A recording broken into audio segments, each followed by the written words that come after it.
As Ramola said, we'll now turn to the first panel on local economic development. And it's my pleasure to introduce the topic briefly and then hand it over to the discussant of today's session, Professor Andrés Rodriguez Pose. We see that humanitarian crisis, including large-scale displacement, can often overwhelm local economies. We also see that responses have traditionally focused on livelihood creation at the local level. This means that interventions have often been decoupled from existing markets and not considered the fluidity and dependency between areas of the city and beyond, nor the overarching crisis impact on the local economy. In a crisis setting, the local economy, including the job market itself, may be significantly impacted by the large influx of people. This can contribute to the creation and expansion of markets as demands for goods and services and the labor pool increases. At the same time, employment opportunities tend to be limited in such contexts, informal and or of a precarious nature, particularly for displaced persons and for the urban poor. A quickly unraveling economy is associated with dramatic reduction of productivity, human and productive capital, transportation, hyperinflation. Many are therefore dependent on humanitarian assistance as they lack income generating opportunities to meet basic needs. Local governments play an important role in how displaced populations access employment and how they can contribute together with local communities to positive growth and development. So in this panel, we will look at what a broader approach to livelihoods and economic opportunities may look like in such settings. We will draw on context-specific, innovative, and tested solutions for how existing market systems and actors can be leveled in local economic development, and discuss the potential for scalability and replicability of such models. As I said, we have the honor today of having Professor Andrés Rodriguez Pose moderating this session. He's a Princesa de Asturias chair and a professor of economic geography at the London School of Economics, where he directed the Department of Geography and Environment. He's also the director of the Canada Blanche Center. He's a past president of the Regional Science Association International and served as a vice president of RCAI in 2014. He was also vice president and secretary of the European Regional Science Association. Andrés has a long track record of research in regional growth and inequality, fiscal and political decentralization, institutions, regional innovation, migration and development policies and strategies. He's also an editor of economic geography and editor-in-chief of the Journal of Geographical Systems. It's an honor to have you here today. Andrés, over to you. Thank you very much, Ida. It's my pleasure to be here with you and to be in this exciting conference. But you haven't come here to listen to me, you have come here to listen to the panel, because urban crises represent a significant challenge to the well-being of citizens of cities of all over the world, but not just the citizens that live there, the people that move to cities to work, to prosper in life, but also large numbers of displaced population. And finding solutions, finding economic activities, promoting economic development is something that is essential, especially in fragile environments as we see in many parts of the world. So what we're going to try to do today in this panel is we're bringing together a large group or an important number of practitioners, of local government representatives, and academics that work in many parts of the world, in Nepal, South Africa, Kenya, Lebanon, to actually address what are the challenges that are being faced by local economies during urban crisis, and what are the best solutions, what is working, what is not working, and how can we provide better well-being to people in cities wherever they are when they're facing specific crises. So without further ado, I'm going to pass the word to the different panelists, and we're going to start with Dyfed Aubrey, who is the Interregional Advisor at UN Habitat. Dyfed, over to you. Thanks very much. I hope you can hear me okay. I'm calling from Kenya. I'm actually in Kenya camping in the rain with my family. So excuse me if you hear a lot of background noise. Yeah, so in this subject about urban displacement and local economies, I think the first thing to sort of understand is why do cities generate economy? And it's quite simple. Cities, by bringing lots of people together in close proximity with their ideas, their assets, their finances, etc., brings opportunity for exchange. These are called economies of agglomeration. And generally, we find globally that 80% of global wealth is generated in cities. And just over 55% of the world's population live in cities. So cities generate wealth through clustering and bringing together people and their ideas in close proximity and their assets, etc. Before I sort of start talking about cities and urban contexts, I think it's important to look at camps, because I think a lot of people have started to see, well, displacement is protracted, and these days it's increasingly protracted, and camps could be seen as cities if they've been around for decades, and indeed they do generate economies. I'm here in Kenya, as mentioned, and in Kakuma, where there's about 160,000 refugees. The economy there's an economy there of $57 million, so it's not a small amount. And when there has been discussion about decampment, it's actually the regional government that wants to keep the camps there, because they see that the camp is generating economic opportunities for the surrounding communities. And when this has been sort of studied further by IFC, they've seen the economic potential of the camp, and they can see how that economic potential can be further expanded through reducing or getting rid of movement restriction, supporting maybe property rights, addressing the informal taxes which are imposed, which slows down the economy. And they also note the correlation between low education and low employment opportunities. When there in Kakuma, there are more than 2,000 small businesses, and people are obviously employed by NGOs and the UN and whatnot, but there's a real clear correlation about those people with livelihood and those people with education. And they see education as being very important, and also they see the lack of savings and lack of kind of cash in the economy being also a restrictor. So, you know, there's a lot of talk then about, well, can a camp become a city because a camp generates economy? And there was an approach then to develop a city next to Kakuma called Kalobe, with a capacity of 60,000, and there's all sorts of efforts being made there to stimulate local economies and create jobs.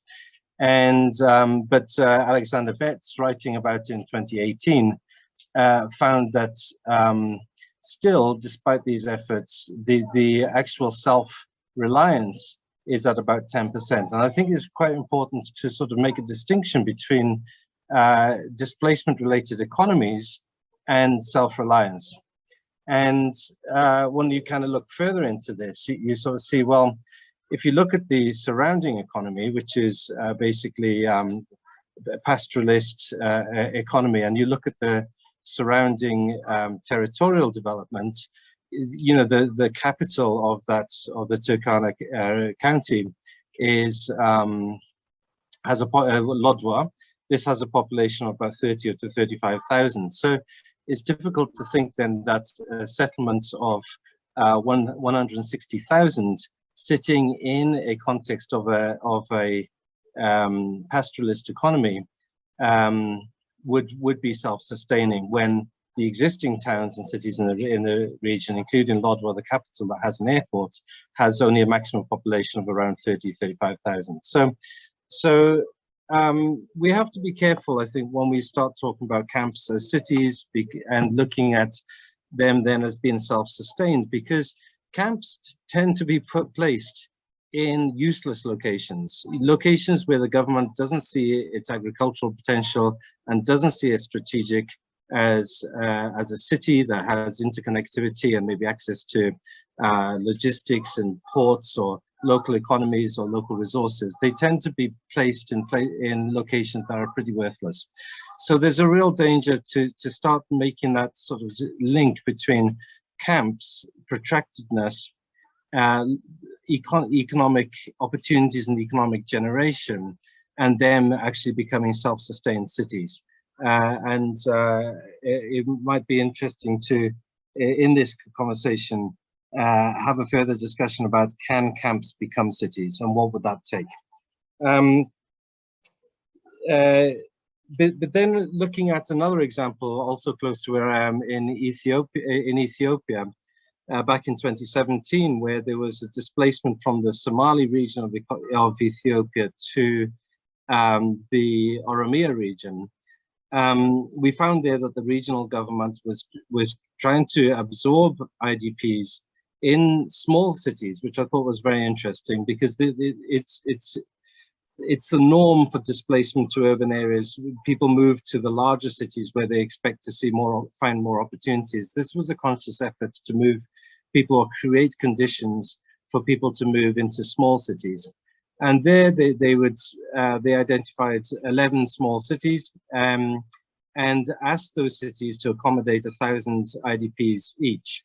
Of course, there's a difference between IDPs and refugees, and usually IDPs are afforded better freedom of movement, and sometimes there are movement restrictions on refugees, so you can't make a clear correlation between what was going on in Ethiopia and what was going on in Kenya. These are very different contexts.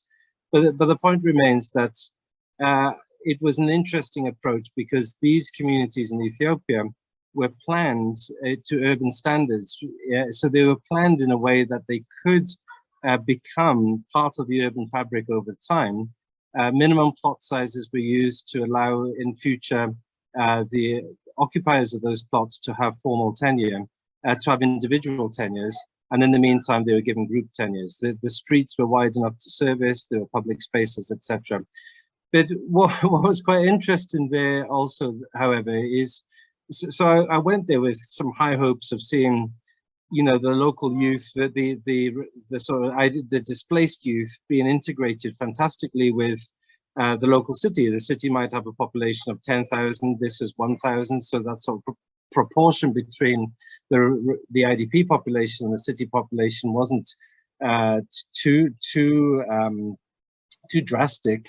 And I was looking forward to seeing how people could integrate. And I was told that the youth were having livelihood trainings and were able to adapt to the local economy. And when I went into these settlements, found that the youth were just sort of sitting idle. And I asked them, look, I understand you've been trained in the sort of local economy and the farming and the flower picking and all the things that they have going there, leather and tannery. And they said, well, we're not like that. We are traders. We don't do farms. But I think, well, you can learn, you can kind of do these sort of things. But I think the important thing there was that the skills that the IDPs were potentially bringing into these towns were not being capitalized on.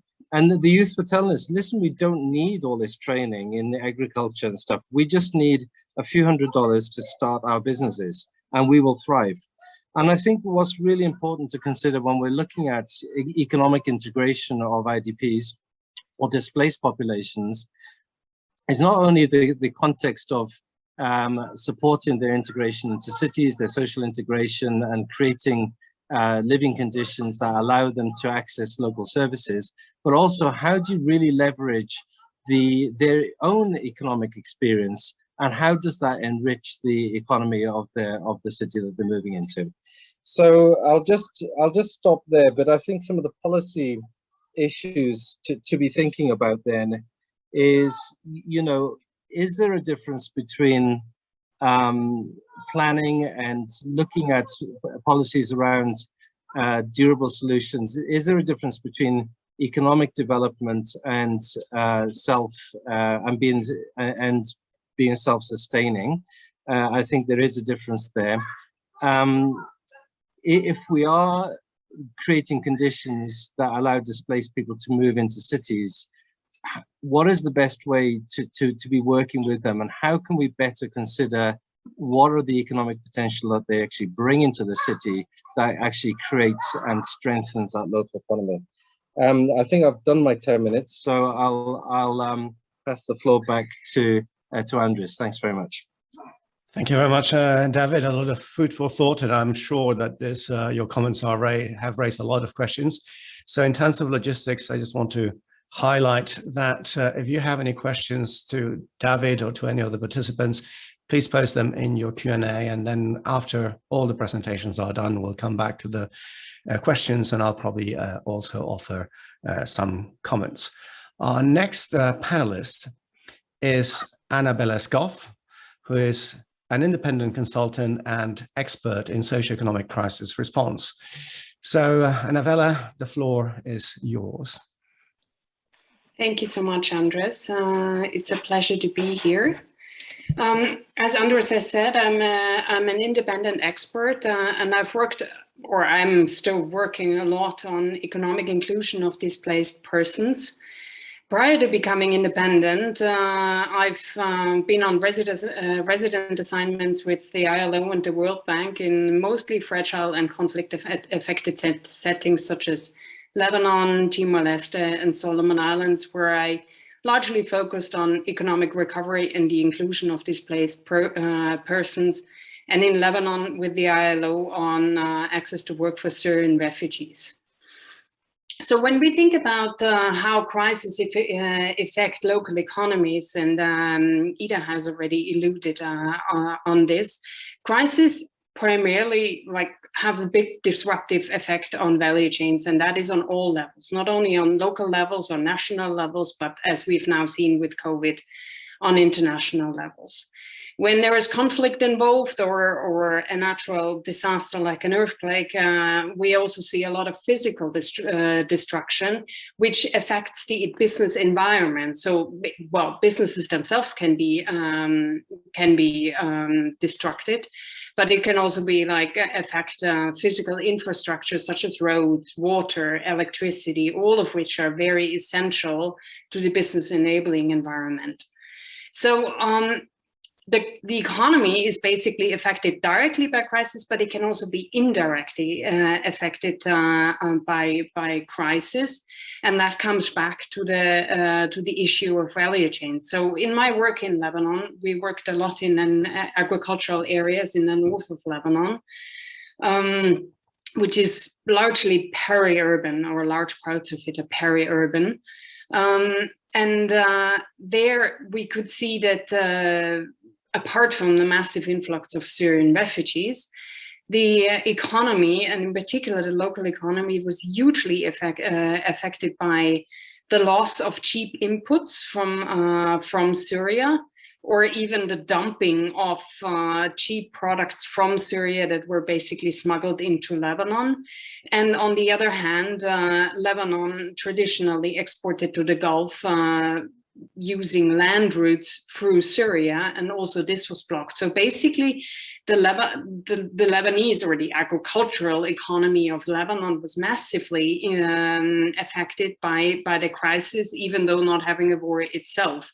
And not even if you would leave the refugees outside, it was in a crisis situation, and which got worsened over time. As a big lesson from COVID, where we could see that there is there is really a need to pay more attention to the informal economy because of their increased intersectional vulnerabilities. However, a crisis is an opportunity to build back better, to use one of these very catchy phrases. It allows us to address constraints in the market systems that were already there prior to the crisis, because often they become more visible in crisis situations, and very often the root causes of market failures, of how markets fail to either include people or provide for say the poorer people. They become more visible in the crisis. Sometimes it's also simply to go back to what we had in our initial session. The political will is all of a sudden there to address these things. Speakers have already said that the influx of refugees in particular can be very tricky, because that happens very often in countries that have already scarce employment opportunities. So we've just heard about examples from Kenya or Uganda, for example, but the same thing was the case in Lebanon, where high unemployment was already there prior to the Syrian refugees coming in particular for specific groups in the population. And that then inevitably results in a good competition over jobs, which always leads to social tensions. Interestingly, however, in Lebanon, at least initially, it didn't result so much in a competition of jobs, because the Lebanese economy, or parts of the Lebanese economy, in particular agriculture and construction, largely relied on Syrian refugees. So on Syrian labor, who were migrant workers coming in at peak seasons to work in Lebanon, earn some money and move back to Syria. So that sort of labor migration has always been there, and the reliance on the Syrian labor force has also been there. So in essence, at the beginning, at least in the first few years of the refugee crisis in Lebanon, the competition wasn't there, but it was perceived. Because a lot of people in rural areas and also in particular urban areas couldn't access jobs either, because the economy simply didn't offer those jobs. And they then felt having Syrian competition will result in them even being less likely to actually get a job. So in essence, whether this competition is real or whether it's perceived, it yields the same result. This has a massive impact on social tensions, which makes life in a city tricky, or even also in urban areas. So that basically brings us to a very critical issues, that whatever you do to address the situation of livelihoods of refugees in particular, or other displaced communities, you really have to make sure that you involve the host communities, and to make sure that the host communities do benefit from any of the solutions that you're providing. And that is really a critical thing. I personally am really a strong believer that any response should be market-based, and ideally should work on improving or strengthen existing systems rather than creating parallel ones. And that is not only valid for when we look at livelihoods or economic recovery response, but it is equally relevant for other responses that are more humanitarian in nature, be it shelter, be it water, etc.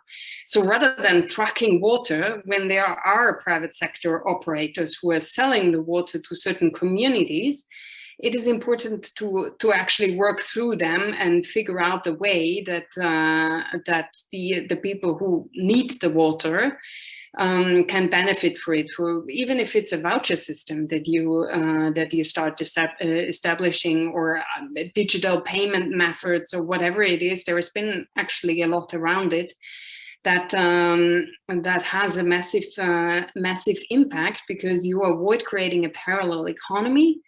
and you strengthen the private sector that is still there and very likely has been negatively impacted by the crisis. So that's a starting point, even when not working on livelihoods per se.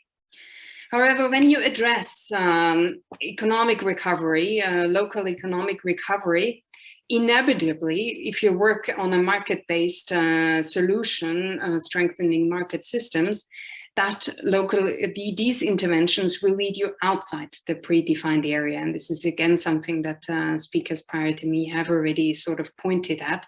And it might even lead you outside the country. So from an example of, for example, my work in Lebanon, we worked on the potato value chain in northern Lebanon, and ended up working with the Netherlands as a prime import destination for Lebanese potatoes, because we found a window of opportunity there that really helped these farmers, the Lebanese farmers, and their Syrian workers on the fields.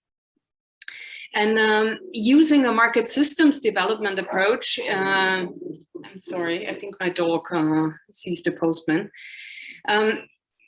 Using a market systems development approach means, per definition, it is scalable. You start with piloting some interventions. If they're successful, you will replicate them, or what will happen is that you see other market actors seeing the benefit of it, coming in and copying it. So it can be replicated. It can also be, obviously, a market systems approach can be done anywhere, everywhere in any of the countries, but it always starts with a very thorough assessment and market analysis to make sure that whatever you're doing is tailored to the actual context where you're living in. From my example in Lebanon, I've also learned that sometimes these systemic approaches, and in particular when you start looking outside the local area and even beyond the national borders, there may be certain carrots that help you then also work on decent working conditions. So Lebanon was prone to child labor. It was a pretty bad situation in cities and in agriculture in the more rural areas. And export to Europe basically means that, child labor is a complete no-go, and there is even some basic working conditions that have to be fulfilled because checks do happen. Overall, I think market systems development really allows us to use a win-win approach that helps the displaced communities and the host economy. And in order to do that, you really need to involve local authorities, such as the municipalities, at all stages in the projects, from the assessment to the design of the interventions to the evaluation in the end, or even monitoring to check on what works, what doesn't work, how can we change our approach over time.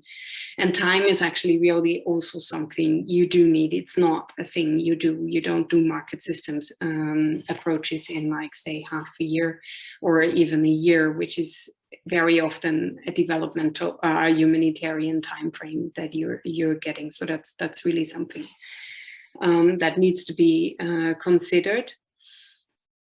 And again, as I said, using a market systems approach is not only an approach that you should use in local economic development. It is an approach that you can use also for humanitarian interventions, such as the water ones that I've mentioned. And market-based systemic work requires essentially involving local governments and looking at the policy level too, because you look at the market system as a whole. So not only physical infrastructure that supports the value chain that you're working in, but also the rules and regulations as in an enabling environment. And it might not be that you need to change the regulations at national level, but sometimes it's small policies that are required. And working with the cities and municipalities is really quite a crucial entry point to whether it takes you then to the national level or not. But as we've already heard initially, if these lessons, whatever you're learning, aren't provided to the authorities, they can't take them further in the end.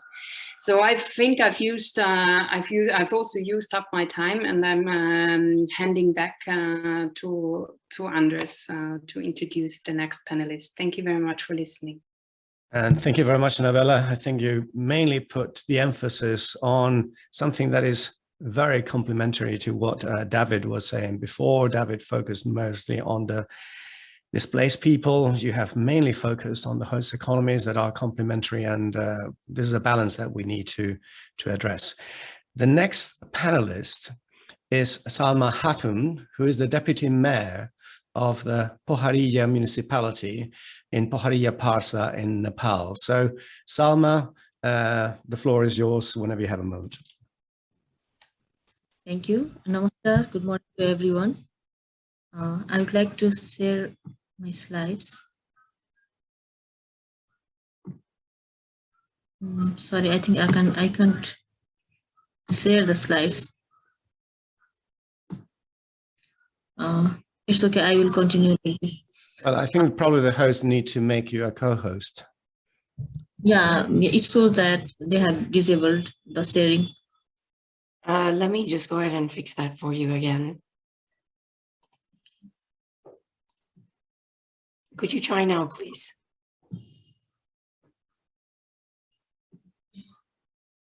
Okay. I'm from Pokhariya municipality, which is located in Nepal, province 2. We have 7 provinces. From them, it's province 2, and there are 40 municipalities in the district. And from them, our Pokhariya municipality is considered as the second headquarters of the Parsa district, our district. And it's not a very big municipality, but as a local government, how we are working, I would like to share some things. As other earlier panelists, they described so many things. So I think we have been able to do very little. So first of all, I would like to inform you that what kind of crises or disasters we have been facing mostly. So the earthquake must be mentioned, which mainly we had to face in 2015, and it has a huge impact in our country.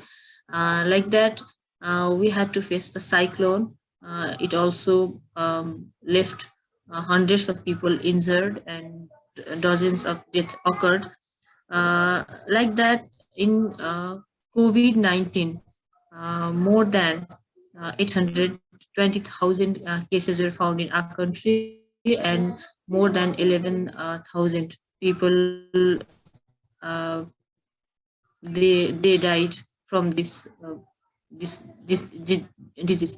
And recently we had to face another crisis, which in our crops like paddy, where the farmers were ready to take their paddies to home, but there was a heavy rainfall, and because of flood, they lost all their crops. So there are disasters which we have to face. In this context, what Pokhariya municipality have done till yet, or what we have been doing, like earlier panelists, they mentioned that, and the focus is on market-based economy, like things. But mainly in Nepal, most of the country area are villages, and of course there are cities and the local markets. And in Pokhariya, we have been for quick response, we have been providing them health access, health checkups during the COVID-19 for coronavirus testing. Like that, for quick response, we have been distributing relief materials to every household, so they can sustain, they can have some relief from all this economical crisis. And apart from this, our government have brought plans like how to, there are many people who are displaced. They don't have much work to do. They are migrating back to their villages because there is lack of opportunity, lack of jobs. Many factories, many offices have been shut down. So when they came back to the small cities or to their villages, we have a program in which we provide youths, male and female, 100 days job, which is mainly focused on small things, small maintenance of the canals and the roads, the maintenance works. And we provide a certain amount for their 100 days work. And we believe that it helps them to maintain the gap which they have lost because of loss, which they have been facing economically because they lost their jobs. So mainly these are the things we have been able to do. And another thing which is already been discussed a bit earlier, that yeah, government say that we have, like we also say, and we have been doing that we provide different type of trainings mainly to the youths and female group, so they can have a skill and they can start new, they can do something like different agriculture trainings, and apart from them different maintenance trainings like electrical materials maintenance, and apart from that sewing trainings to women and house painting trainings, carpenter trainings. It's because everybody doesn't have that much of amount so they can start their new business, and of course those businesses are also affected by this like in COVID-19 or in other crises, they all are affected. So what we can do, being a small government, small in the sense of we have a little access, we don't have much in Nepal. Federalism is new and we are just working on it, so local government need to be much stronger. They must have more autonomy, and they should have their own earnings, their own budgets also, but mostly we are dependent on the grants we get from the central government. So basically we want our people to be ready to face those challenges from their skills. And another thing what we have been trying, that to provide to facilitate to get some help from the banks, so they can get some money easily and they can start a new business. In being a municipality representative, one thing what I think we have been trying to do of something good is that after this crisis, we have not decreased the tax, because every year when we have our General Assembly, we have the committee of tax. We overlook that. We just discuss about the tax, to how to set the rates of tax in different areas. So what we have done, that we have not increased those taxes. Instead, we have decreased those things, so people can have a bit relief. When we are not being able to provide them economically, provide some money or any kind of help to them to start a new business like things. So we have been trying to reduce those things, like where they have to pay less. Like in COVID-19, when we didn't have much supplies, there were very less supplies and things were so expensive than earlier. So we first of all, we disseminated the information in local medias that if someone is doing that they will be punished or something like that. And along with that, municipality took the responsibility, and we discussed with the local some big traders, and we provided some grants from our municipality, and they brought the things like daily uses things, like it can be rice, pulses, potatoes, onions, like those things, oils, and we provided them in cheap prices, so they can afford these things. So these kind of things we have been trying to do, and I think in Nepal as a whole, not in only our municipality, in whole Nepal, it's a big challenge. We still are learning and we still need to do a lot, because in those crises and disaster, we still lack the pre-plannings, how to address those issues. So especially local governments try to do as much as they can, but yeah, we have the limitations, so we have not been able to do up to the mark, but we have been doing all we can do. So there are also different NGOs and INGOs who come to collaborate with us. So we already we have our conditions. So if you want to work in our areas, these are the issues, and first of all you should address these things, that they can get some relief, our local youths can be involved in those programs, and that can only solve some of the problems here. So there are also, in the works done, construction works and different works done by municipalities, we are focusing to involve local people to establish to do the programs, to organize the programs from the community, where they can construct a consumer committee, and they can be the part of that development work, and then they can do the things in a better way, and also they can get some extra income. So these are the things, and still we have not been able to address these issues very well. But yeah, there are some works which we try to do, like for 100 days employment and reducing the taxes.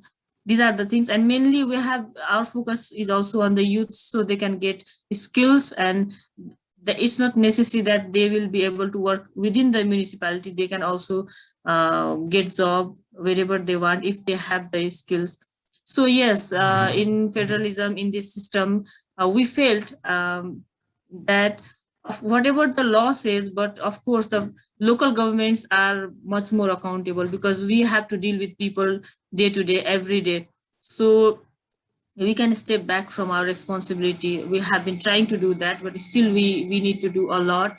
So the pre-plan, or not being prepared for the disasters, or not having enough budget for disaster management or disaster response after the crisis happens, this is also lacking.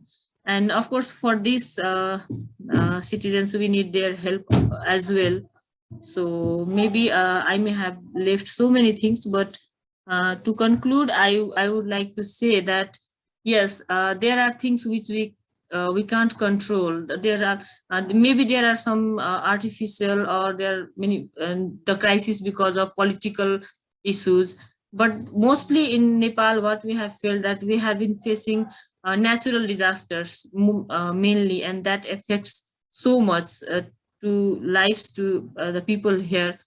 So for that, the local government, the provincial government, and the central government, and of course the development agencies, they all have their own agendas, but we all need to be on one platform, and these things should be discussed. We need to discuss more, and there should be pre-plan, and of course we must have the economical backup for to resume the market, to resume the local economy. That's all. If I think I'm more here to learn. I learned a lot. It's just I can say it's just experience what we have been facing, or we have been trying to do to our local people. So please provide, you can also provide me the suggestions to the local government. So how can we address those issues? Thank you. Thank you for providing me the opportunity.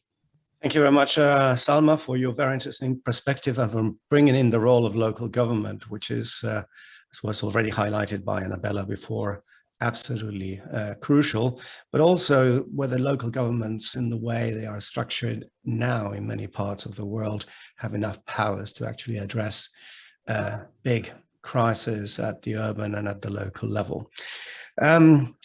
Remember, there are a lot of issues that are being raised. There are a lot of interesting topics that I'm sure are going to provide significant food for thought. So if you have any questions, Don't forget to post those questions in the question and answer blog at the bottom of your Zoom screen. Don't put them in the chat that has been disabled and is only for internal purposes.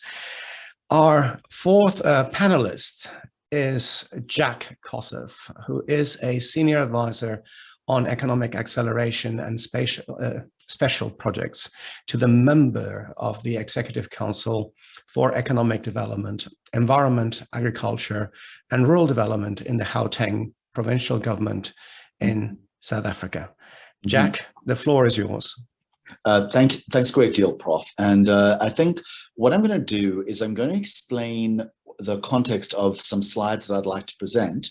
But in doing so, I suspect that you'll have to also give me the same co-hosting rights that were given to my fellow panelists. So thank you very much. So I'll share at the appropriate time. I think the important thing to firstly reflect on is that South Africa doesn't share the direct acute crisis-based displacement that many of your other panelists are referencing. We tend to be much more focused on the displacement via various kinds of economic factors, especially from our neighboring countries in sub-Saharan Africa. So that, by the way, is of a piece with our local urbanization trends. So the section of government that I work for, which covers the Gauteng city region, it'll be more familiar to an international audience as the region, including Pretoria and Johannesburg as cities, for example. It's the smallest of the provinces, it's the most concentrated economically, and it's home to about 15 million people now, compared to 5 million people about 2 decades ago. So it's been a huge magnet for urbanization from within the country. And it's also one of the largest magnets for migrant flows from across the continent, especially those that come seeking better economic prospects. So wages here are about 5 times higher, even in the informal sector, than they would be in, for example, Zimbabwe or Mozambique. So as a result, we have something of the order of 700 to 800,000 Zimbabweans and about 350,000 Mozambicans that call South Africa home and operate in various kind of contexts of legality, not all of which are fully regularized at all. And I'm about to come to the way they attach themselves to our cities. So our cities, in being magnets for this urbanization, have not been spectacularly efficient, and there's been a lot of government policy failure in the process. Just by way of example, we don't actually have nearly as much of a asylum seeker flow. We've got a fairly high number of asylum seekers. There's something around 250,000 or 250,000 in the country at any given time, but there's only about, for example, something in the order of 75, 80,000 recognized refugees against a population of well over 55 million, and basically as I said, the province I work for, the provincial government I work for, governs an area of 15 million people. So in that context, it doesn't seem to be a very large migrant flow, but it's a very visible constituency. And the reason why is because all of the urbanizing populations that connect to the city do so in the way that's most affordable, and that leads them into what would internationally be regarded as our slum areas, which we refer to locally as our townships. These are a combination of areas that were designed under some of the more odious regulatory elements of the apartheid regime as dormitory areas for labor, and were never allowed to fully develop under the apartheid days, basically an economy of their own. They were always just where labor went to sleep, and the path post the emergence into democracy has not fully developed these areas at all. In addition, there are areas that have been informally developed, where people have attached themselves to the urban using off-grid sort of single-story accommodation, principally, as I'll show you in a moment, backyard shacks, which attach themselves to formal dwellings. That's the largest form way that people attach to the urban in Gauteng. And it's created an economy within these township areas where the migrant flows into the country, principally the economic migrants, and local South Africans that are seeking, basically that were either born in Gauteng or have come here seeking economic opportunity, contest for economic space. And it's created some very, very ugly incidents over the past decade in particular. And those on the call will know that there is a regular flare-up of xenophobic tensions that arise principally on the grounds of perceived economic competition. One of the reasons, as I'll show you in a moment, is the entire township economy universe for South Africans and for migrant, basically non-South African born or non-South African nationals, is actually thoroughly irregularized. It's not a well-regulated kind of space. It's not an inclusively regulated space. And it means that everything there happens in effect in the shadows. And if you are in the deepest part of those shadows, if you've got reason to avoid law enforcement, if you've got reason to stay away from any kind of formality, you are most available for some of the shadier practices. But you also, if you run a business, often the accusation from the locals will be you don't face the full burden of compliance. So you're taking shortcuts. We have to comply with this, that, and the other. You don't. The extent to which that's true needs to be carefully analyzed, because what we found, as I'll show you now, and I think this is the right time to share just some quick slides that I've extracted from one of our main decks. What we discovered is that these township areas, as they're generally called, I mean, whether formal, informal, structurally disadvantaged areas and semi-formal, structurally disadvantaged areas are commonly called townships in South Africa. So this is some data from a township street audit that we did in 2017. We basically sent 800 young data auditors into the streets of the 9 densest clusters and told them to find everything that makes money. My standing joke, although it's actually not really a joke, is that the only thing we left out were the prostitutes and the drug dealers. Otherwise, if you charge people for a service, everything from light manufacturing to baptism, we recorded you. And what we basically found was that the vast majority do not use a business bank account. I consider that to be the most relevant data point, because it demonstrates that everything that's being done to develop markets, small enterprises, etc., in these areas, whether they're owned by South Africans or whether they're owned by foreign nationals that have migrated into South Africa, all of it is missing 90% of the people that are there on the ground.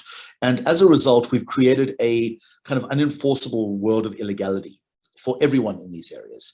This is just an example for I mentioned the dwelling piece. So, I mean, this is a lot of economic geographers on this. So I'm sure this will be of interest. The largest informal dwelling category in Gauteng is informal dwellings attached to formal dwellings. It's grown by, 200% compared to everything else. There's about 4 million people in Gauteng that live in these kind of conditions of the total 15 million. So this tells you that these informal points of attachment to the formal are also part of how that market is constituted.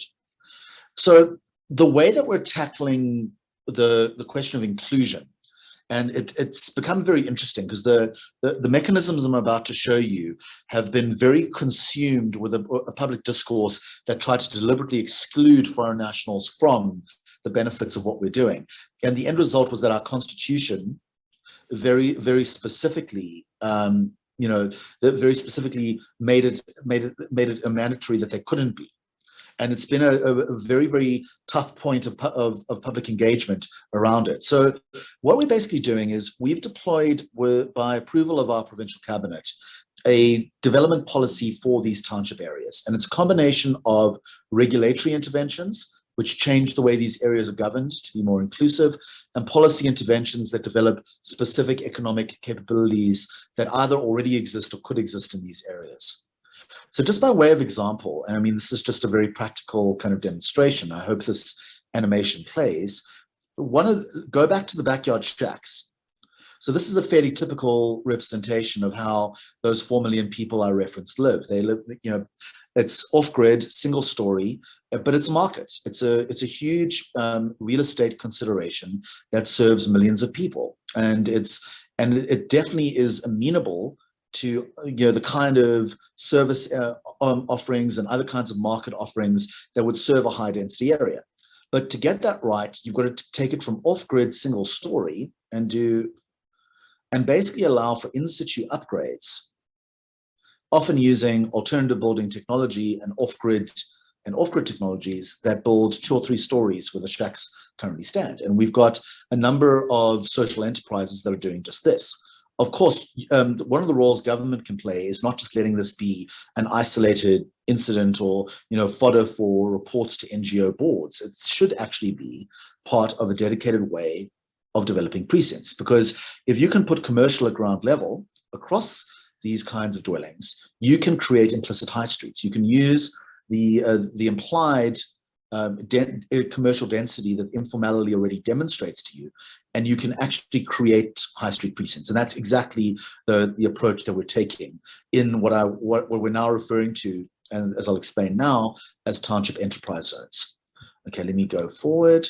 Another area, and I mean, this is common to a lot of African cities, the dominant form of transport are minibus taxis. So these are basically just, large commuter vehicles, often run in a very informal fashion. In South Africa, it's kind of a mix of formal and informal. It's formally governed, but informally run. And in Gauteng in particular, you've got about 125,000 of these that basically transport around 80% of the commuter population. They're huge. They collect of the order of 70 million rand, or that's a day in fees. I did translate it into dollars in my head. I'll do it in a moment. Divide by 15 in effect, and it's a huge amount of money changing hands. Most of it informally, and 6 million people pass through the formal and informal ranks that are serviced by these taxis. So it's a huge commuter economy, but because of the structurally over-regulated nature that we followed in these areas, it doesn't develop as an economy. And therefore, foreign nationals and South Africans alike in our township areas do not participate in anything like the kind of high growth economy that they could. So one of the first problems that we have to solve in these zones is funding. And I'll give you a sense of how we're attacking the regulatory question. Our banks are not well suited to disperse financing to firms of all sizes in these areas. So one of the reasons we're very good students when it comes to FICA, we get an A score on everything from tracking illicit financial flows to know your customer rules, but it creates a level of compliance along with our national credit legislation, which is also modeled very much on global north standards, legitimately to an extent, but it creates a problem. The lending conditions to SMMEs are incredibly prohibitive, with the result, for example, that some of our crisis responses to COVID-19, our National Credit Guarantee Scheme, which was meant to create a guaranteed credit pool that flowed to businesses of various sizes from small to medium, wound up being drastically underutilized. About 10% of it got used because the banking sector is just very bad at engaging with the most basic level of SMME, 9 out of 10 of whom operate in this unregulated informal context. So what we've now done is we've actually built a wholesale financing platform that works with third-party intermediaries that can run portfolio loans that do things like upgrade backyard shacks, provide working capital, provide purchase order financing, these kinds of activities that banks find difficult to do with SMMEs in these areas, but run the loans as portfolios, and we finance them as basically as wholesale. So government, the dead hand of bureaucracy, isn't responsible for doing the lending. And this is very powerful because when we target this, or as we are doing now at the township enterprise zones over the coming months, it provides a mechanism for non-bank actors, people that can use data instead of collateral, people that can do cash flow analysis instead of asking for historical bank statements, which these firms don't have, people that can basically embed business development support. These activities can be financed using intermediaries that operate with concessional wholesale financing, which includes a first loss reserve from government, so that you lower the overall cost of capital and you increase the range of lending. So all of this, the taxis, the backyards, the working capital, all the good ideas about liberating economic activity for both migrants and South African nationals in these structurally disadvantaged areas is really around how you manage, one of the barriers is around how you manage regulation. And there's a lot of different components that need to be unlocked in terms of getting regulatory reform going. We break it down this way. The traditional bureaucratic approach is very... Jak, if you can just wrap up when you have a moment. So. Yeah, sure. So I'm almost done with this. So the traditional bureaucratic approach is very compliance driven. what we are doing with the township enterprise zones is actually bringing more inclusive compliance into each of them. And just by, I'll distribute these as a resource document to the wider gathering. So we're throwing things like specialized bylaws, targeted tax incentives, targeted funding. We're targeting government procurement at these areas, and just a view geographically of where we're taking them. I can get into this more in detail in Q&A. It includes both the structurally underdeveloped areas, the townships, and the informal settlements that have arisen.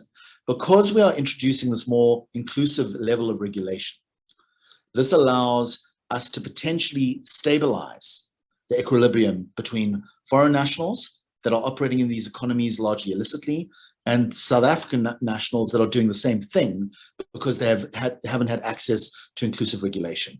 And we believe that this is one of the best ways that we can actually restore equilibrium in these areas. A lot more detail available, or there is for all of us, but I'll stop there. I have abused my time. Apologies, Prof, but yeah, available for Q&A. Thank you. Thank you very much, Jack. That was very interesting. And I think this idea of trying to use township enterprise zones in order to bring what is mainly, and I'm going to put my camera, an informal economy into the open it's a really good idea. But we have one additional panelist, and last but not least, but this is going to be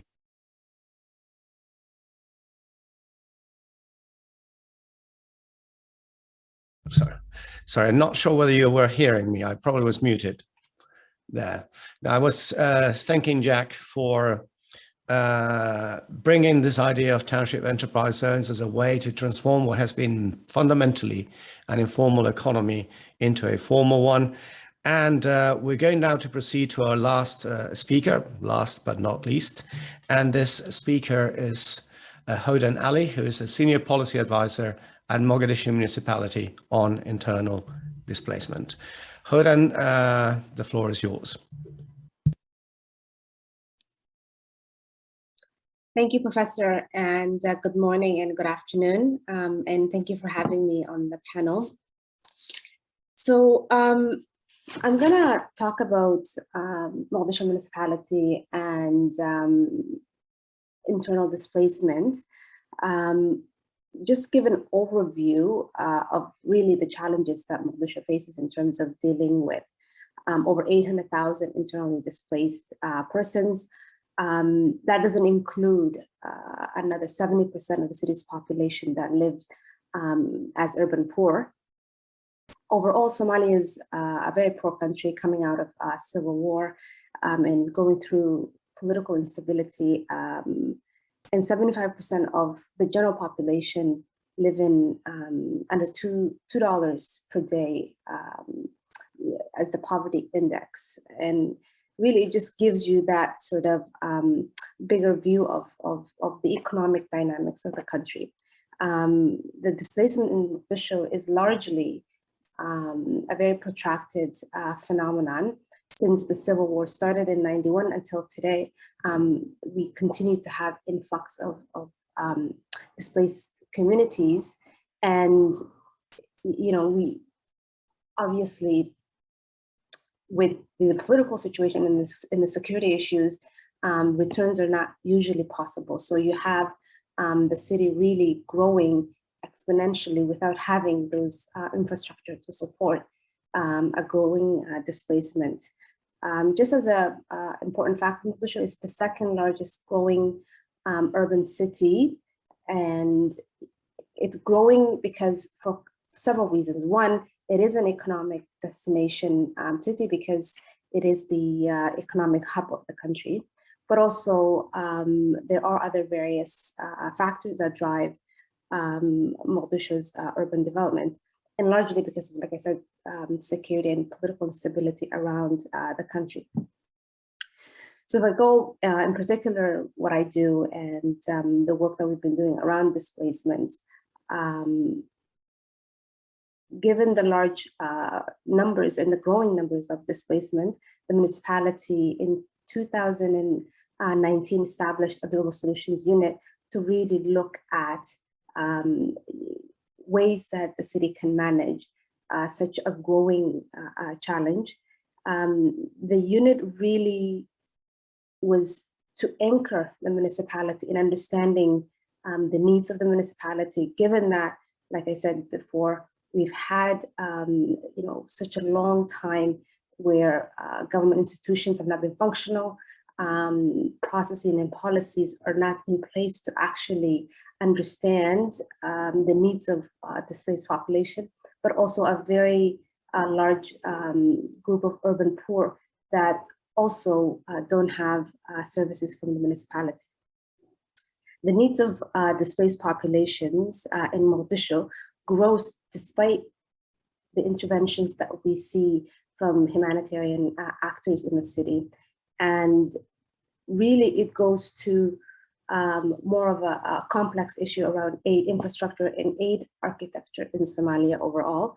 Somalia is a country that depends largely on international support, and that those funds usually are managed by non-state actors. And over the last 30 years, like I said before, government institutions have not been functional, and there has been a need to rely heavily on non-state actors to actually deliver basic citizen services.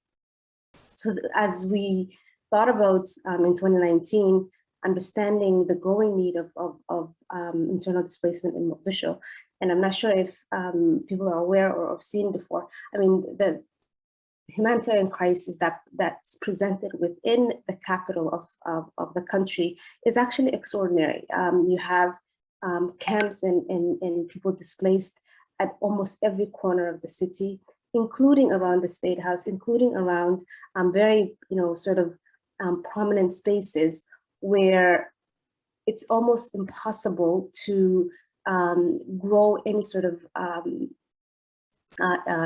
economic structure because the city is not well equipped to managing and supporting both the urban poor and displaced populations, again, because its institutions were not prepared to address. So fast forward, we took the time to sort of establish the unit and produce, key documents that were needed to support the municipality, including a durable solution strategy. And the driver of that, or the basis really for the strategy, was to include, we had 5 principles driving the strategy. One is obviously to capacitate the local government to take its rightful place to actually be the service delivery for everyone in the city and have an inclusive approach. 2 is to look at if there are folks who are interested in expressing a need to return to point of origin, to facilitate that. And then the third principle was to ensure that people have access to basic services, i.e. housing, schooling, health, and all of those. Again, from a municipality perspective, given that it is the lowest level of government that is actually closest to the people, and it should be taking the lead to deliver these services. Principle 4 really is about economic integration, access to the economy, expanding the labor market and the economic sector so that folks actually have an opportunity to self-determine. And really, we view in terms of responding to internal displacement and allowing people to be able to have access to employment. Overall, fundamentally, we all need to be able to self-support so that we're able to have finances to support housing, finances to access healthcare and education and the like. So really foundationally, we felt the municipality should be able to or should create access for more access to the economy for displaced populations and urban poor. And finally, the 5th principle was really to, in terms of having an integrated population and people are able to fully access services within the municipality, but to also sort of Somalia is a clan-based country, and there, with that creates this sort of othering in the lack of people being able to fully access different types of services based on regions of origins and that type of stuff. So really for the municipality to create an inclusive department that ensures that when an IDP or someone who's internally displaced in the city who lives in X district can go to X district office and be able to access. So really looking at it from an equity perspective. So if I go into a bit more barriers and challenges around the work that we do in Mogadishu, which, like I said, hosts nearly 1 million people who are internally displaced and a large number urban poor. The city has complexities that I think makes it a bit more unique in terms of holding the title of the second largest growing city in the world. It has a very complex security environment. As you know, like I said, we've had a conflict for nearly 3 decades, and it continues. We have political instability, which doesn't help in terms of creating economies that work for people, creating environments that are conducive to expanding the economic opportunities for folks. We also have environmental and climate issues. As you know, Somalia is at the forefront of climate change. As we speak, the country is experiencing 80% of its landmass have not had proper rainfall. So these levels of environmental challenges create and continue to produce displaced populations. And like I said, that population tends to gravitate towards Mogadishu without us having the mechanism to actually to absorb further displaced populations, and without having the capacity to address root causes of what is driving the displacement. Obviously, the humanitarian crisis in Somalia continue to be managed in a way that is sort of ad hoc and doesn't get to the root causes of why people are displaced, primarily around climate issues. Somalia's main challenge when it comes to, outside of the security issues that the country has in the politics that I've mentioned, is the lack of water infrastructure, either not enough water or too much water that creates flooding and the like and destroys livelihoods of people. The economy is a huge barrier for people to be taken into, given that migration happens from the rural areas into the urban cities, and people not necessarily having the urban skills needed to find urban employment. So that is another challenge that we have. Even when the economies are created, we don't have the skill sets. And again, the municipality has additional challenges because it doesn't have the infrastructure nor the institutional capacity to. I'm given a minute, I realize that I'll wrap up. Thank you so much. Obviously, collecting taxes is ways of increasing the capacity for the municipality to deliver basic services, including housing. Housing is a huge challenge in Mogadishu. The city was designed to provide services for 500,000 people. At the moment, the city services over 3.5 million people with the infrastructure of 500,000 people, infrastructure created back prior to the Civil War in '91. Land issues, issues of land is huge in Mogadishu. Therefore, even when people do have opportunities for employment and can have a capacity to purchase or rent, finding space is extremely challenging. So with all of these, resource issues, aid based sort of economy that is ad hoc, that doesn't have an inclusive approach within a government led sort of processes, disables the capacity to be able for the municipality to actually effectively start to look at the complex issues around urban displacement that is driven by the lack of opportunity to have income generation capacity. So I'll stop there and I'll take questions later on. Thank you so much. Thank you very much, Hodan, and thank you very much to everyone. I think this has been a fascinating discussion. And while we're waiting to have questions specific to in the chat, in the question and answer session, I'm going to start by asking a few questions, and then I'll just go into the questions that come from the audience. And what you have been highlighting has been two parts. The first part is the need to, when you have displaced people, whether they are internally displaced or refugees, and they end up in camps, to how to integrate, on the one hand, the people that are displaced with the people that are locals from different perspectives. And this is something that both Dyfed and Annabella were highlighting, the idea of, can a camp become a city, but also the different perspective that Annabella was presenting, can the city actually benefit from the camps? We know that internally displaced people, or well, any type of displaced people, by necessity become very often entrepreneurs, and they bring a lot of diversity that most research highlights that is a benefit. The problem, as has been highlighted by Dyfed, as has been highlighted by Jak, as has been highlighted also by Hodan, is that very often the situation is, rather than getting the positive out of this diversity, leads to clashes. So here is the question, and I'm going to start with Dyfed and Annabella. So the idea is, can camps actually not just become cities, but can camps dynamize cities?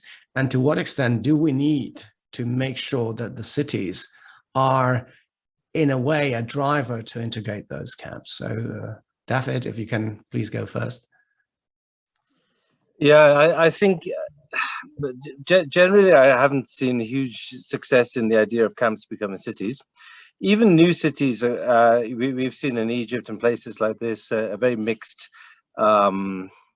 experience of even new cities being created. And I think, during refugee crises or IDP crises, there's a need to find land very quickly. And that land often tends to be land that nobody's really using, and neither strategic as a location for a city or that productive. So, but I do think there is sort of scope in that question. I think quite often the displaced populations naturally do come to cities. Sometimes they come in large amounts, and it's overwhelming, as was mentioned at the opening of this discussion today. And I think there's scope, as we found in places like Iraq, of integrating displaced populations. We're trying to do the same in Burkina Faso at the moment, integrating displaced populations within the urban fabric, sometimes integrated into existing neighborhoods, but also as planned extensions of cities. And I think the idea of planned extensions of cities is quite interesting, because it gives IDPs access to the assets of the cities, health, education, etc. But also it brings humanitarian or development finance into the development of the city. And there's a kind of a win-win you can have with mayors to say, look, we're going to front load the humanitarian investment into extending your city to be able to cope with this population demand. And if those people leave, that's your asset at the end of the day. But in exchange for this, we're looking for full integration of the rights of those people economically and socially into the city. And I think a good win-win can be found when we're looking at extensions, how cities can be planned extensions of cities. Coming back to the location aspect, I mean, this can also help the economies, particularly of small and secondary cities as well, which need to attract populations. When it comes to planning them, I think the key thing then is we need to find sites which are already part of territorial planning, because territorial planning is something you can't do overnight. It requires, as the speaker from ILO was saying, a lot of consideration. It takes the economic analysis, the spatial analysis, etc. That takes a lot of work. And so the advantage then is, how do we find sites which are already within the territorial plan, already decided to be urbanized, already part of the city's expansion plan, and how can we actually invest in those as a way to also accommodate displaced people? So that's kind of my perspective on that. Back to you. Very much, Annabella. One of the issues that you highlighted is this idea of trying to integrate the city into the displaced population or give opportunities to the host cities.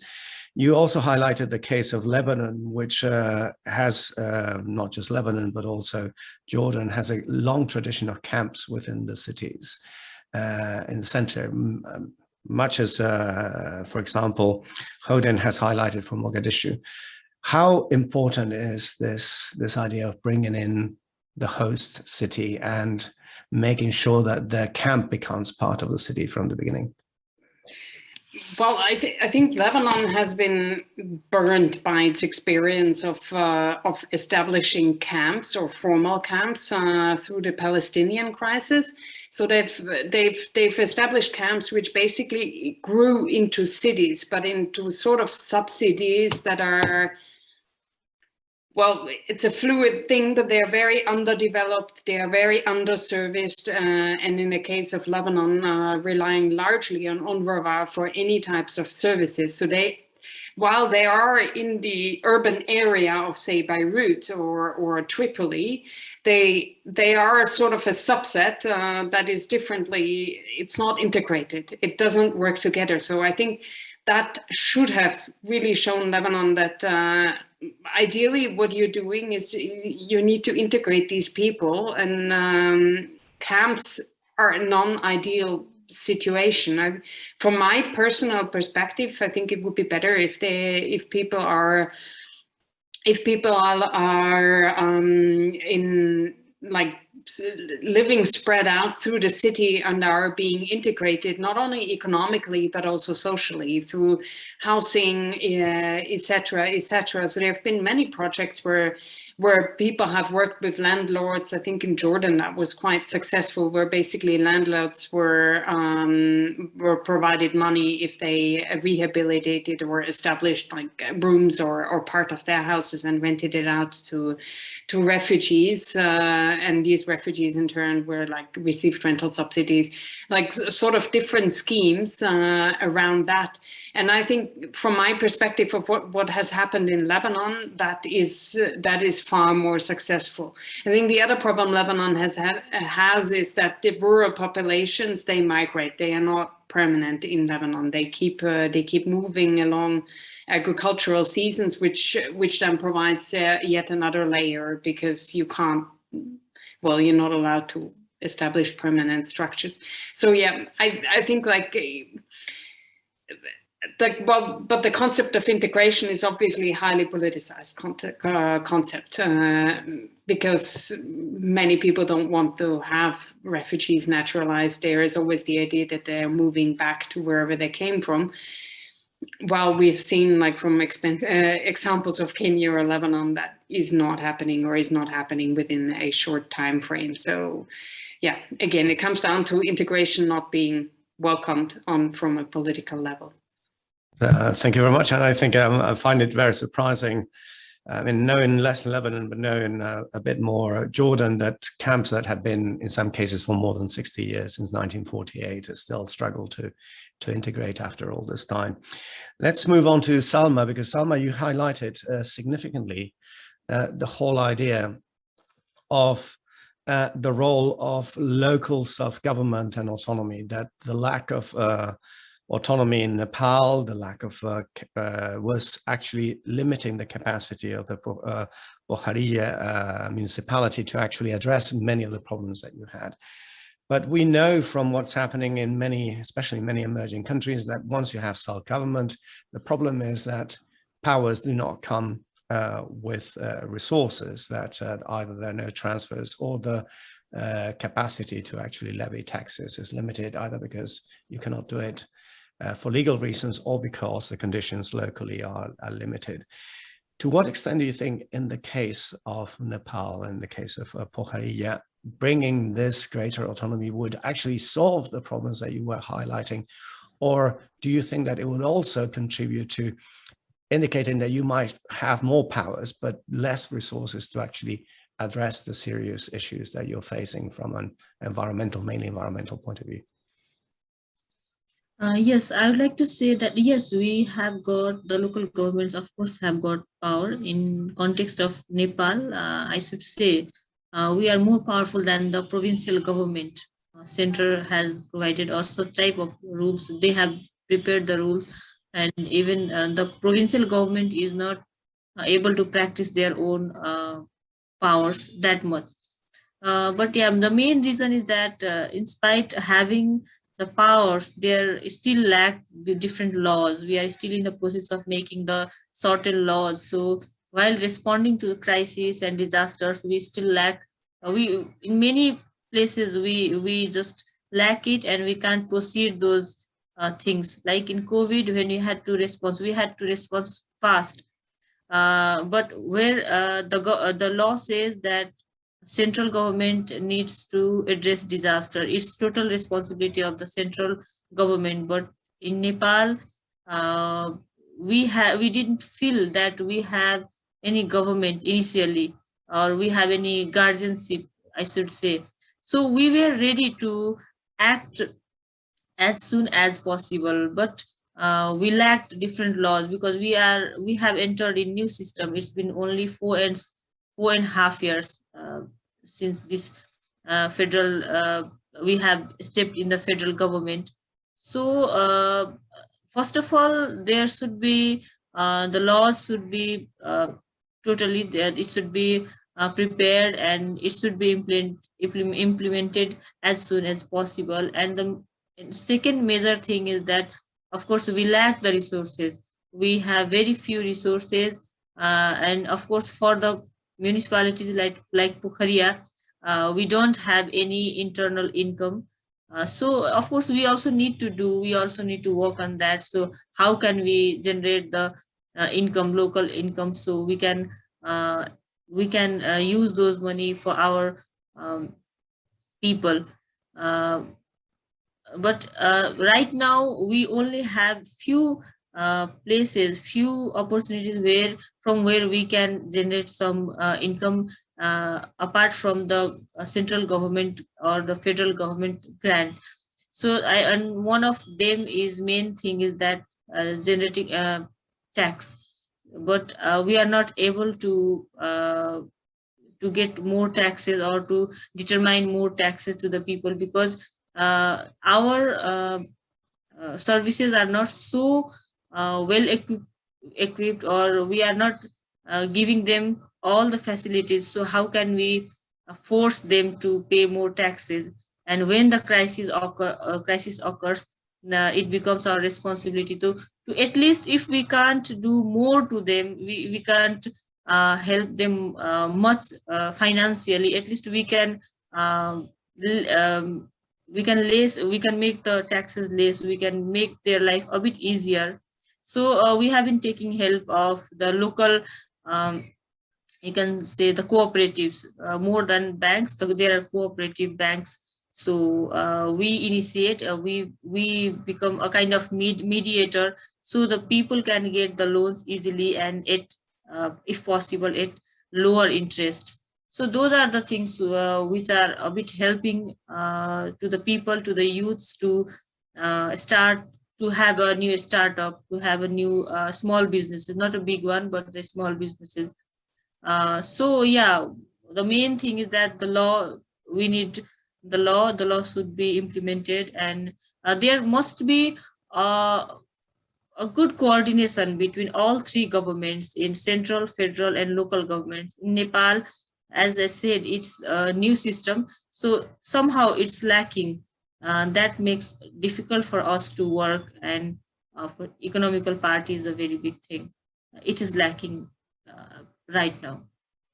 Thank you very much, Salma. I'm very conscious of time, but I hope the organizers will allow us, because I think the discussion is fascinating, to overspill for 5 minutes, so I can ask questions to Jak and to Hodan, and then also we have a question from the audience. So Jak, related to the question, I have two questions for you. One is related to the question that was to Salma, that you are from the only region that has considerable powers and level of self-government. And to what extent has that been an asset, and what are the problems there? But also related to that, like Mogadishu, like Lebanon, you have highlighted the big expansion of population from 5 to 15 million. So a big challenge in a period of just over a decade and a half. And you have this legacy of having the equivalent of camps, which would be the townships, which are the legacy of apartheid. But also in recent years, a freer capacity of people that have moved to Gauteng to locate wherever they want, in principle, although with the restrictions of lack of resources to actually, and the development of those informal settlements within houses, formal settlements that you have highlighted. Has there been a change? Do you think that this free mobility is actually making things better and contributing to a better integration, or doesn't it make a difference in any case? Thank you.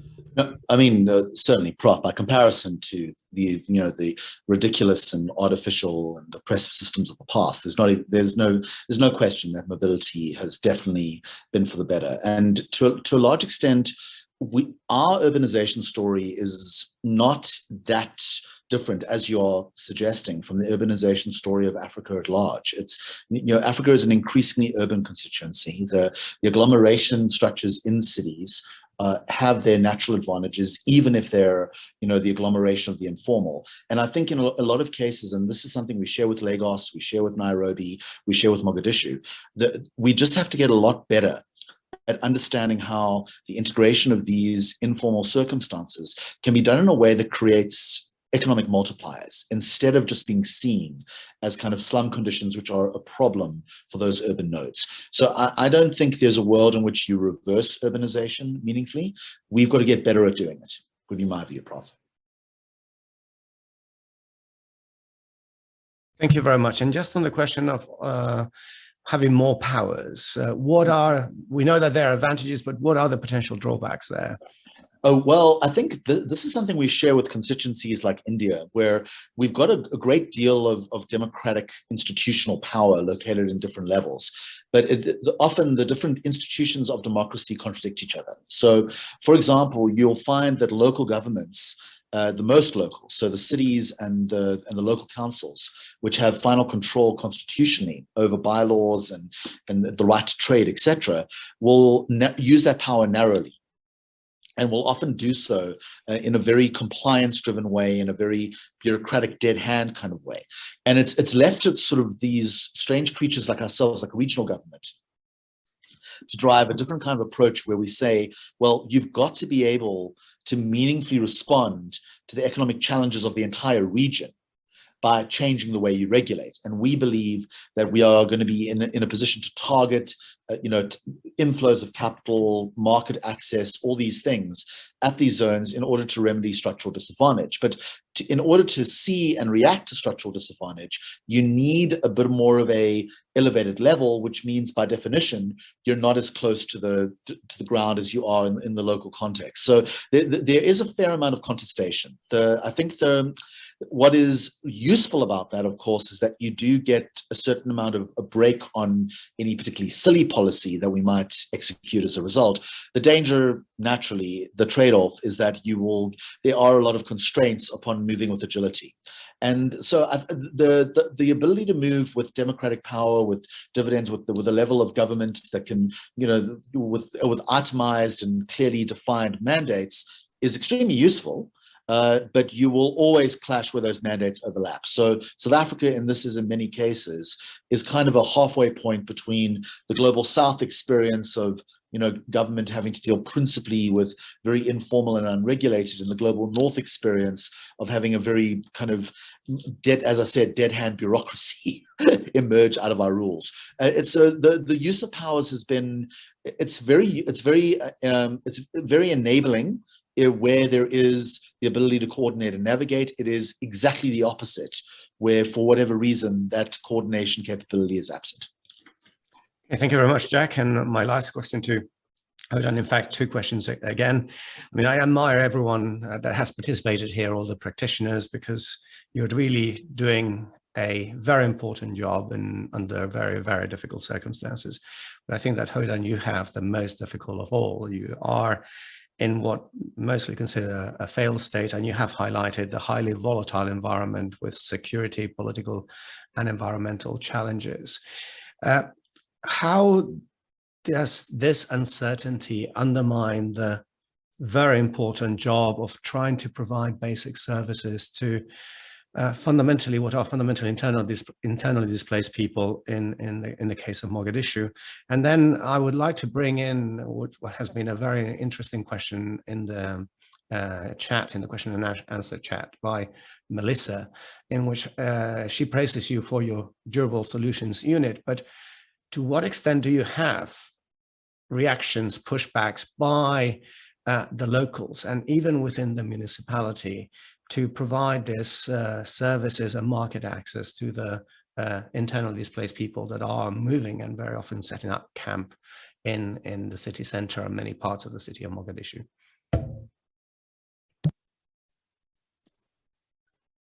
Thank you for both questions. On the first part, I think at the moment, the municipality is not in a position to actually deliver any basic services for all residents in Mogadishu, just given the evolution of the systems that we're in and really sort of starting to develop and putting those structures in place. By and large, the city collects about 2 to 5% depending on what services in terms of taxation, and it's not enough money to actually deliver health services, education and the like, but rather building those base government infrastructure that is really needed to support displaced and urban poor and the city by and large. However, obviously, it's income in and income out. If you're not making and you don't have the resources to actually provide these services, it will not happen. And I think the incremental steps needed are being put in place, and we hope to see the city being able to generate enough income to do that. However, as I said before, there is a huge gap in terms of, and I think that Dyfed mentioned this before, and the speaker before me just now answered some of those questions.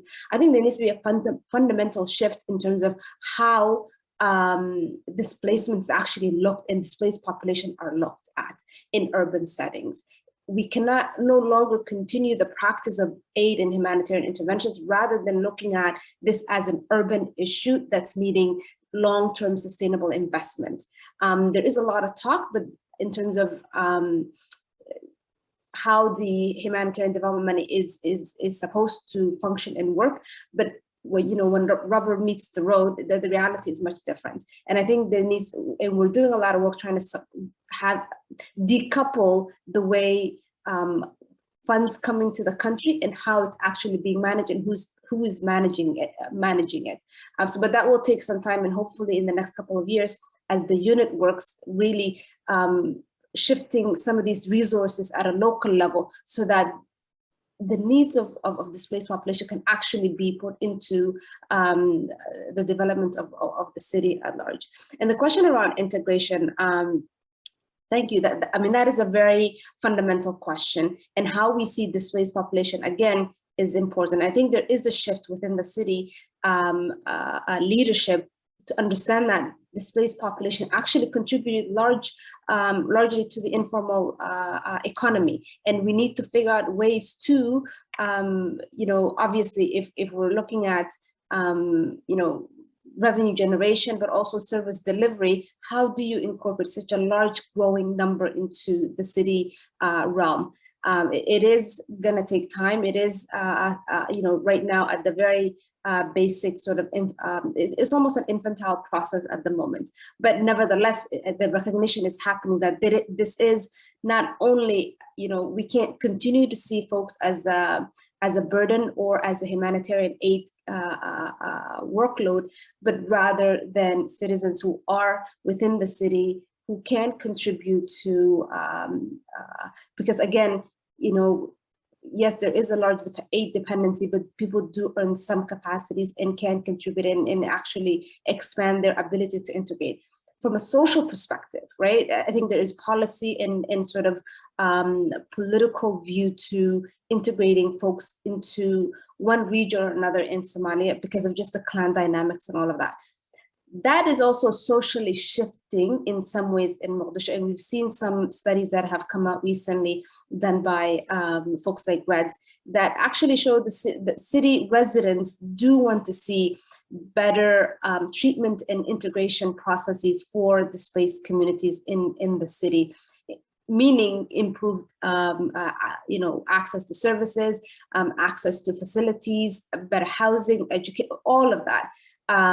So this is, you know, we're seeing the culture also shift, which is very important because culture impacts how politicians behave as well, right? And again, you know, Somalia's political process is one that is growing and really fundamentally at a national level, you know, it's power sharing process. So depending on which clan is shifting to where will change the environment on that. But it is a shifting and it's actually shifting in the right direction, but we're not there yet. So thank you for the question.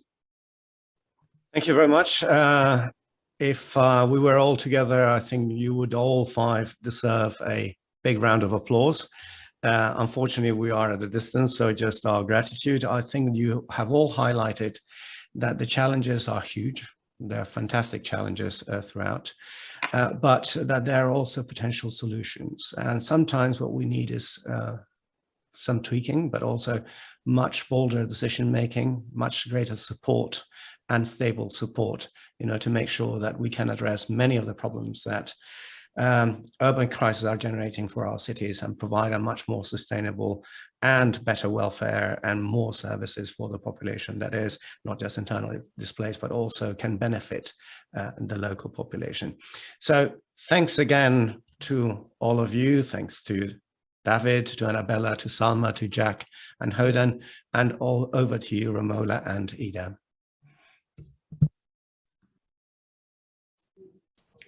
Thank you so much, Andrés, and thank you so much to all the panelists for an extremely interesting discussion today that I think could have gone on for hours and days.